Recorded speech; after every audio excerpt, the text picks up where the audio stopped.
salaamaaleykum sama gars yi mbaa jàmm ngeen fanaanoo barikalla boo sàgganul diwlin gi ak suukar si dana yokk yooyu denrée de première nécessité day gouvernement bi nee nañ kon grossiste yi ak commerçant yi ci boutique yi fas yéene nañ ko yokk am ñuñ bokk ci politique bi dal ne état bi ñoo teg ay taxe moo tax mbir yi nar a yokk lu mu ci mënti am xëy na mu ñu far ko balaa loola di yegsi Hawa Bokar lii taal ku ñu tabb la CNRA la daloon Samba Jaaye ko dal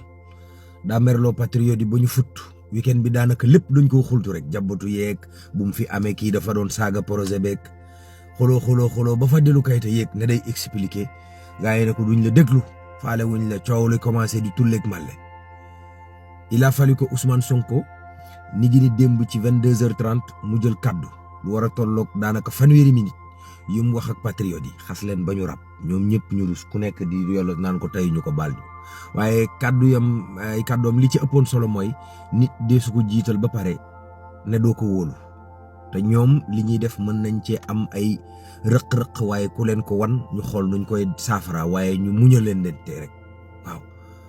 ci député AFP ba dal ne nan laa mën a comprendre réew mu toll ne Sénégal ñu ne dañuy dàmp ñoo xam ne dañ doon taal ak a toj réew mi mooy manifester yi ñu war a jox ay indemnisation nee na d'accord ci waaw Barthélemy Dias ñi nga xam ne ñoo di ay garde corps am tey la leen yoon di atte ñu xam fan la wanent di mujj ki gëtam Sénégal dañ ko génne ci réew yi ndóol yi waaye APR nee nañu loolu du liggéeyu Pastef ñoom ñoo ko moom waa Pastef daal na leen léet lii nag ñoo ko liggéey kooku ci liggéey ci ñoom waaja nekk ca Touba maçon la dafa jàpp jabari magam jamate ko ba mu génn àdduna foofu